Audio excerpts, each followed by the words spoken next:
नमस्कार। मैं हूं कुमार सौरभ और स्वागत है आपका मेरे चैनल सौरभ विज्ञानी पर। अभी कुछ समय पहले एक घटना घटी मेरठ में, जिसमें महिला जिसका नाम मुस्कान है, उसने अपने प्रेमी साहिल शुक्ला के साथ मिलकर अपने पति सौरभ राजपूत की हत्या कर दी। उसकी हत्या करके उसने एक नीले ड्रम, सीमेंट और इन सब चीजों में छुपाया। आप सबने वो घटना देखी होगी, आप सबने उसके बारे में जाना होगा, आप सब उससे अवगत होंगे। इस घटना के कुछ ही समय पश्चात, 1 या 2 दिन पश्चात, मेरी एक महिला मित्र ने चर्चा के दौरान ऐसे बात कही कि महिलाओं ने तो ये चीजें शताब्दियों से झेली। मैं बेशक इस बात का समर्थन करता हूं कि महिलाओं ने झेला है, उनके ऊपर कष्ट आया है, लेकिन विकास के इस दौर में, विकास के इस क्रम में हमने काम किया है। हमने इन अत्याचारों के विरुद्ध लड़ाई लड़ी है, हमने सवाल पूछे हैं, हमने कानून बनाया है, हमने सुरक्षा की है। मैं उनकी इस बात का तो समर्थन कर सकता हूं कि बिल्कुल महिलाओं ने झेला है, लेकिन मैं उस भाव का समर्थन नहीं कर सकता जिस भाव से उन्होंने ये बात कही। यह भाव ही समस्या की जड़ है।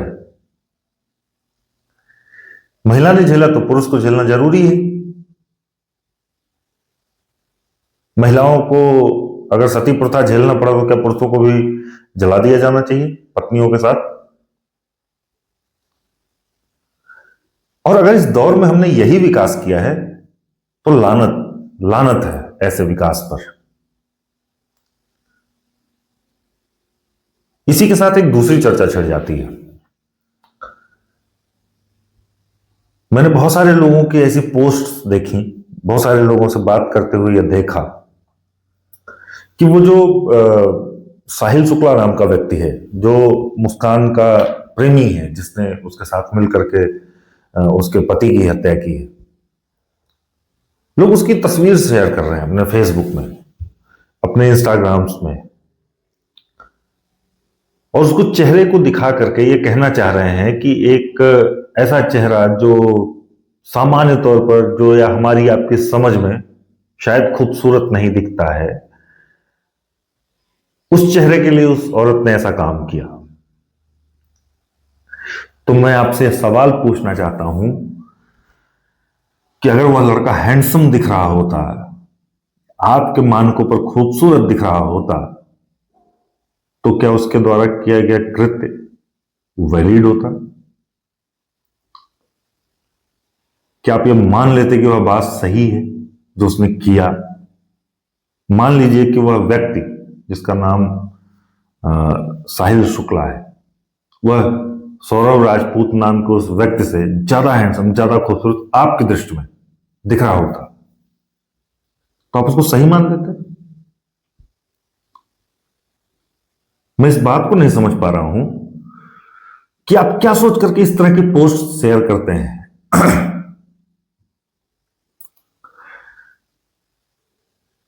आप सही क्या दिखाना चाहते हैं? आप वास्तविकता क्या? अब वास्तविकता में तो हम हैं ही नहीं, लेकिन आपके मस्तिष्क में क्या चल रहा है इस चीज को लेकर के? एक महिला कह रही है कि महिलाओं ने सालों झेला, तो इसलिए वह बात वो शायद वैलिडेट करना चाह रही है। तमाम पुरुष उस पुरुष का चेहरा दिखा करके यह वैलिडेट करना चाह रहे हैं कि वो तो बड़ा गंदा चेहरा दिख रहा था मुझे। तो गंदा चेहरा दिख रहा था तो क्या उसकी वैलिडिटी बन जाती अगर वो खूबसूरत दिख जाता, बहुत अच्छा दिख जाता, तो बहुत हैंडसम दिख जाता? तो दरअसल इस क्रूशल टाइम में, इस क्रूशल माहौल में हमारा जो वास्तविक सवाल होना चाहिए वो होना चाहिए कि क्यों इस तरह की घटनाएं घट रही हैं हमारी सोसाइटी में। एक वैवाहिक जीवन शुरू हो रहा है, और यह तो मैंने सिर्फ एक घटना की बात की, पिछले 2 महीनों में लगातार लगातार इस तरह की घटनाएं देखने और सुनने को मिल रही हैं। कोई औरत अपने पति को धमकी दे रही,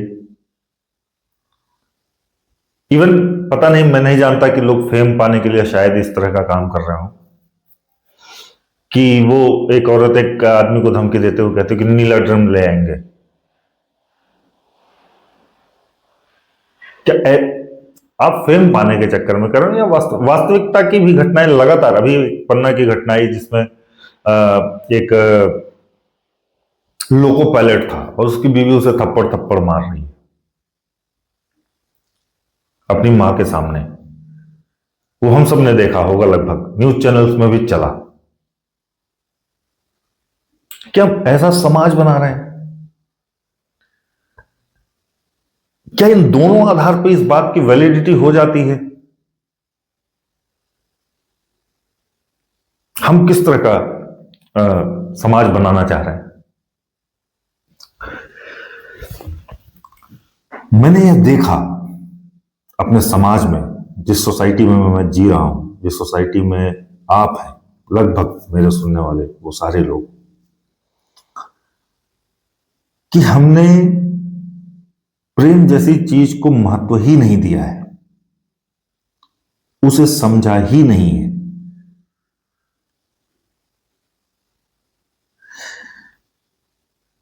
सारी बातों को बीच में रोक करके मैं एक बात कहना चाहूंगा आपको। अगर कहीं आपके मस्तिष्क में यह बात चल रही हो कि विवाह की जो परंपरा शुरू हुई वो संतानोत्पत्ति के लिए हुई, तो मैं इस भ्रम को तोड़ते हुए एक बात कहना चाहूंगा कि धरती के सारे जीव मनुष्य के अलावा बिना विवाह के संतानोत्पत्ति कर रहे हैं और उनकी स्पीसीज, उनकी प्रजाति इस धरती पर सरवाइव कर रही है। तो पहले तो यह समझने की आवश्यकता है, यह जानने की आवश्यकता है कि विवाह जैसे कार्यक्रम, एक सामाजिक उत्सव की शुरुआत हमारे पुरखों ने क्यों की होगी। यह एक सहसामंजस्य की व्यवस्था थी। दो परिवार, दो लोग, दो सोसाइटी मिल रही थी और साथ मिलकर के लोग आगे बढ़ रहे थे। अगर हम आज वर्तमान की बात करें, शायद यह बात बुरी लगे आप में से बहुत सारे युवा साथियों को, अजीब लगे, लेकिन आप जरा देखिए गौर से। हिंदू परंपरा में शादियों में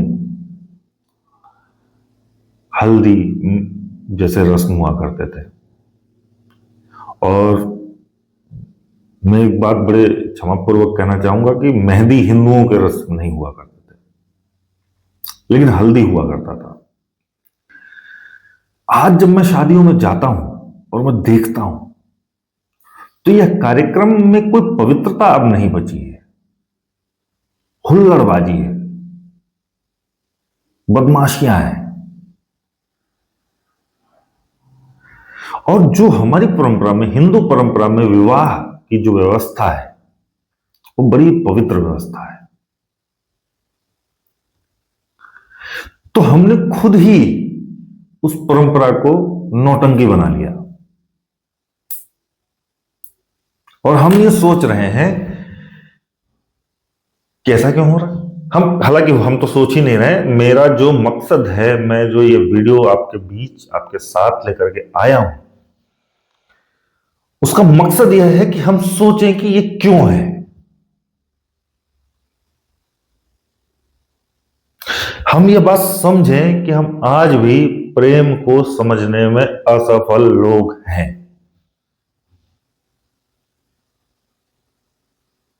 जरा देखिए अपने आसपास की सोसाइटी, जरा देखिए अपने आसपास के लोग, अपने परिवार के लोगों को। हम अमेंडमेंट करने में इतने ज्यादा व्यस्त हो चुके हैं कि हम ये समझ नहीं पा रहे। हमारे लिए आज की डेट में प्रेम ही अमेंडमेंट है, अमेंडमेंट ही प्रेम है। हो सकता है कोई ऐसा पुरुष हो जिसे फैशन में थोड़ी दिक्कत हो, तो क्या जरूरी है कि वह वही ड्रेस पहने, उसी कलर की ड्रेस पहने जिस कलर की ड्रेस उसकी वाइफ पहन रही है। हो सकता है कोई स्त्री शर्मीले स्वभाव की हो, तो क्या जरूरी है कि अगर आपके दोस्त अपनी बीवियों के साथ आ रहे हैं तो आपकी बीवी भी वहां प्रस्तुत हो? हम क्यों एक दूसरे के भीतर अमेंडमेंट तलाश रहे हैं?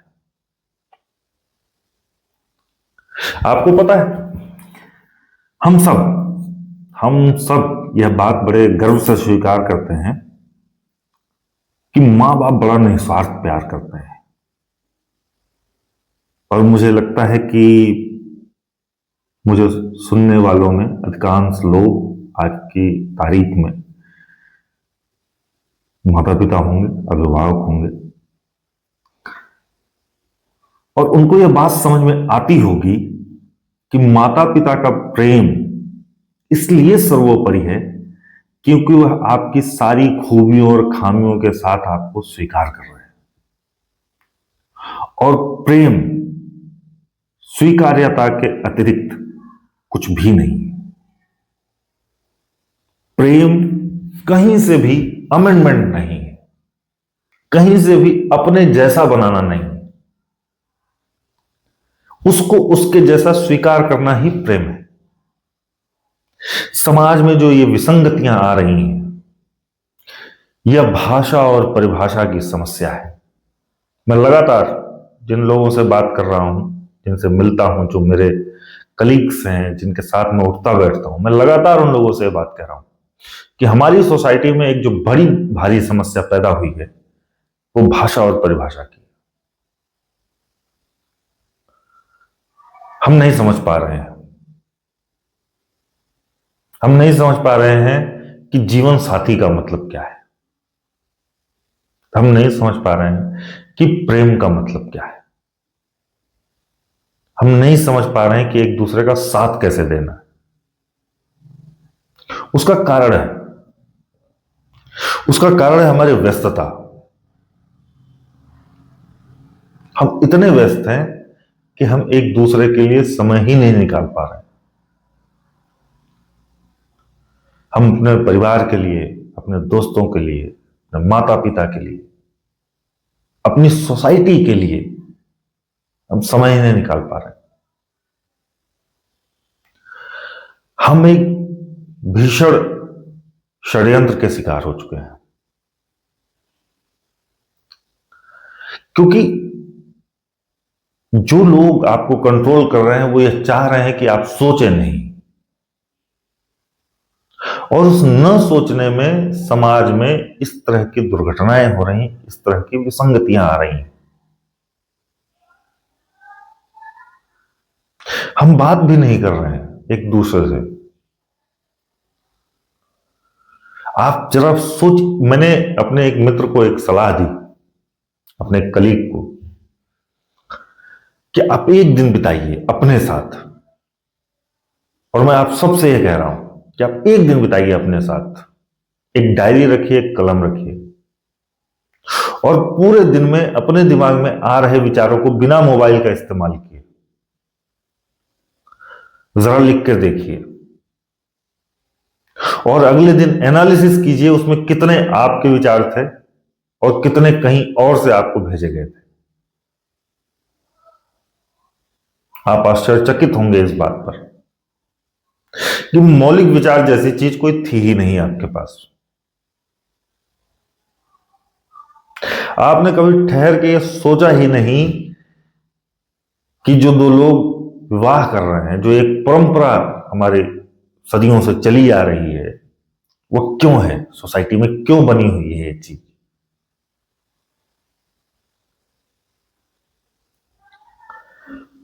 हमको इंट्रोस्पेक्शन की चीज है, आत्मनिरीक्षण की जरूरत है। हमें खुद में झांक कर देखने की आवश्यकता है कि हम जिस समाज में हैं, जिस प्रक्रिया में हैं, जो हमारी आदतें हैं, जिन चीजों से हम गुजर रहे हैं, उसमें फॉल्ट कहां है। मैं एक बात आपको दावे से कह रहा हूं कि हमारे आपके जो बच्चे हैं वो इससे ज्यादा मुश्किल परिस्थिति में आने वाले हैं। और अगर हम और आप नहीं सुधरे, हमने आपने अपने भीतर, ना कि अपने पार्टनर के भीतर, ना कि अपने माता पिता के भीतर, ना कि अपने दोस्तों के भीतर, ना कि अपने बच्चों के भीतर, सबसे पहले परिवर्तन और सुधार की आवश्यकता हमें अपने भीतर है। हमें खुद को झांक कर देखने की आवश्यकता है। आपको लगता है कि एक लड़का और लड़की शादी किए जा रहे हैं 24-25 साल की उम्र में, 26 साल की उम्र में, और कुछ ही सालों के भीतर एक औरत या एक आदमी मिल करके किसी दूसरे पार्टनर की हत्या कर दे रहा है? क्या नहीं लगता कि हमें ऐसी परिस्थितियों में बात करने की जरूरत है कि क्यों इतने समाजशास्त्री पढ़ लिख रहे हैं दुनिया में, हम क्यों नहीं बात कर रहे हैं इस चीज पर? हम क्यों उसकी सुंदरता असुंदरता पे बात कर रहे हैं? हम क्यों उसके पैसे और गरीबी पर बात कर रहे हैं? हम उस क्यों पर क्यों नहीं जा रहे हैं? हमें जाने की आवश्यकता है, और वह जाना हमारा यहीं से शुरू होगा जब हम खुद को खोजना शुरू करेंगे, खुद को इंट्रोस्पेक्ट करेंगे, खुद को देखेंगे कि हमने क्या किया इतने दिनों में, हमने क्या सीखा समाज से, हमने क्या बनाया समाज को, हमने क्या दिया समाज को। मैं कतई इस डिस्कशन में इस बात पर नहीं जा रहा हूं कि यह गलतियां किसी पुरुष से हो रही हैं या किसी स्त्री से। समाज पुरुष और स्त्री के मिलने से बन रहा है, तो गलती दोनों ही कर रहे हैं। मैं रिक्वेस्ट करता हूं सभी से, बहुत ही खतरनाक दौर में हम प्रवेश कर चुके हैं, और शायद स्थितियां इससे और ज्यादा खराब हो सकती हैं। आज हमारे नन्हे मुन्ने बच्चे हैं जिनसे हम बहुत प्यार करते हैं। हमारी जिम्मेदारी है कि हम उनको एक खूबसूरत समाज दें। तो प्लीज आप सोचें, आप समझें और आप देखें। रील्स से थोड़ा सा मन हटाएं, फेसबुक से थोड़ा सा मन हटाएं, थोड़ा सा अपने आप में बैठ करके सोचें कि हम क्या कर रहे हैं सोसाइटी के लिए। क्योंकि हमें, आपको तो सबको पीढ़ी दर पीढ़ी जाना ही है, लोग जा ही रहे हैं। आने वाली पीढ़ियों को हम क्या दे रहे हैं, यह मायने रखता है। ये ही सबसे ज्यादा मायने रखता है, और सबसे ज्यादा मायने रखेगा पीढ़ी दर पीढ़ी। हम हजारों साल का इतिहास पढ़ रहे हैं, और हम यही खोजते हैं किसने क्या दिया।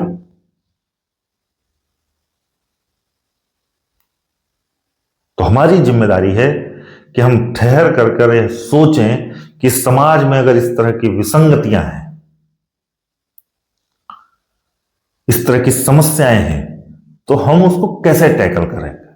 एक और थॉट है मेरे पास, जिस पर शायद विरोध लोग इस बात को उतना समझे नहीं या उस बात का बुरा माने, लेकिन चूंकि मैंने प्लेटफॉर्म इसलिए चुना है कि मैं अपनी बातें रख दूं, विरोध हो नहीं हो इससे कोई फर्क नहीं पड़ता है। हम अपने रिश्तों को कम से कम अपनी प्रॉपर्टी समझना बंद कर दें। रिश्ते रिश्ते हैं, प्रॉपर्टी नहीं। और यहां भी वही बात पैदा होती है, भाषा और परिभाषा की समस्या।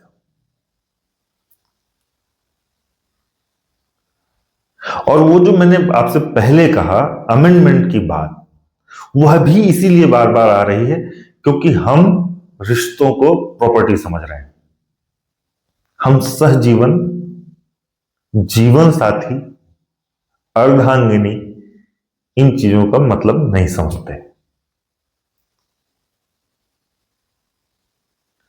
तो मैं ये वीडियो एंड करते हुए, समाप्त करते हुए, मैं सभी से यह अनुरोध करूंगा कि हम एक मुश्किल दौर में, डे बाय डे हम मुश्किल दौर में प्रवेश कर रहे हैं, और यह समय है जब हम रुक करके सोचें हम समझें अपने रिश्तों को, अपनी परिस्थितियों को। टाइम है जब हम समझें अपने रिश्तों को, परिस्थितियों को, अपने समाज में फैली हुई समस्याओं को। हमको थोड़ा सा अपने भीतर झांक कर देखने की आवश्यकता है। और मैं उम्मीद करता हूं हम सब इतने जिम्मेदार, इतने होशियार लोग हैं कि हम देखेंगे और हम समझेंगे और समाज में फैली हुई इस विसंगतियों के प्रति हम सब मिलकर के लोगों में जागरूकता फैलाएंगे, लोगों से बातें करेंगे, लोगों को समझाएंगे और कोशिश करेंगे कि हम आने वाली पीढ़ियों को बेहतर समाज दे सकें।